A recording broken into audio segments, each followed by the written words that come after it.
متكئا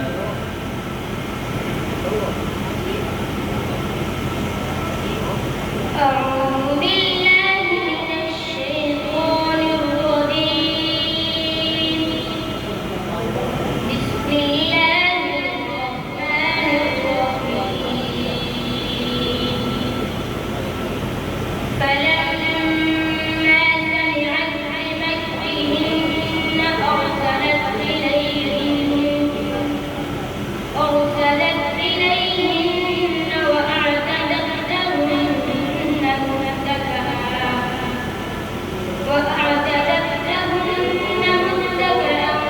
وآتت كل واحدة منهن سكينا وقالت اخرج عليهم فلما رأينه أكبرنه وقطعن أيديهن وقلن حاش لله ما هذا بشرا إن هذا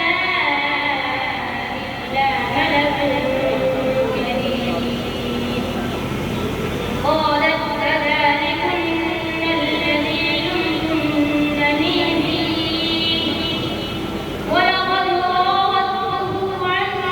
نفسه فاستعصم ولئن لم يفعل ما آمره ليسجنن وليكونن من الصاغرين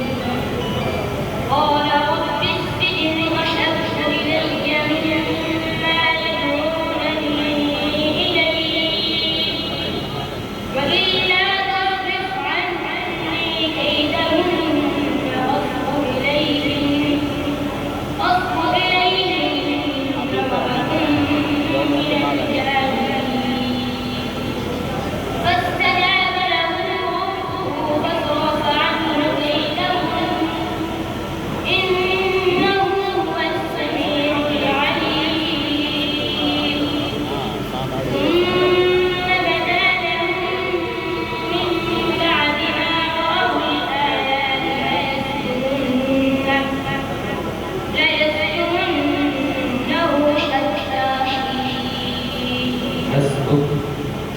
दूसरा सवाल करिए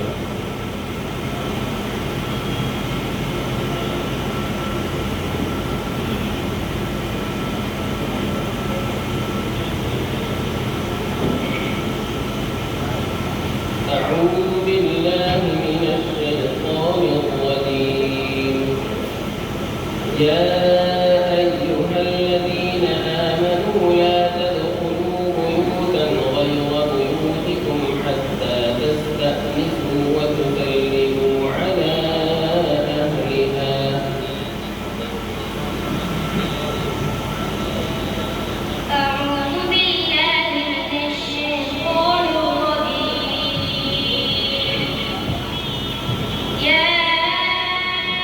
أيها الذين آمنوا لا تدخلوا بيوتا غير بيوتكم حتى تستأنسوا وتسلموا على أهلها ذلكم خير لكم لعلكم تذكرون فإن لم تجدوا فيها أحدا فلا تدخلوها حتى يؤذن لكم وإن قيل لكم ارجعوا فارجعوا هو أزكى لكم والله بما تعملون عليم ليس عليكم جناح أن تدخلوا بيوتا غير مسكونة فيها متاع لكم والله يعلم ما تبدون وما تكتمون قل للمؤمنين يغضوا من أبصارهم ويحفظوا فروجهم ذلك أزكى لهم إن الله خبير بما يصنعون وقل للمؤمنات يغضضن من أبصارهن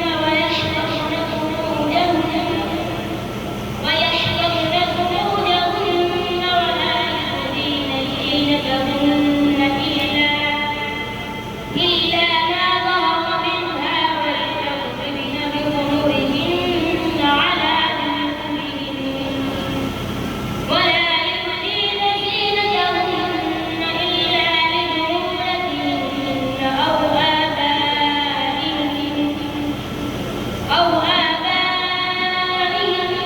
أو أبنائهن أو أبناء بعولتهن أو أبناء بعولتهن أو إخوانهن أو بني إخوانهن أو بني أخواتهن أو نسائهن أو ما ملكت أيمانهن أو التابعين غير أولي الإربة من الرجال أو التابعين غير أولي الإربة من الرجال أو الطفل الذين لم يظهروا على عورات النساء. صدق الله العظيم. صدق الله العظيم. तशरीफ लाए मुसाहिब नंबर 4। ये थे मुसाहिब नंबर 2। अगम हजरात अपनी पर्ची पर मुसाहिब नंबर 2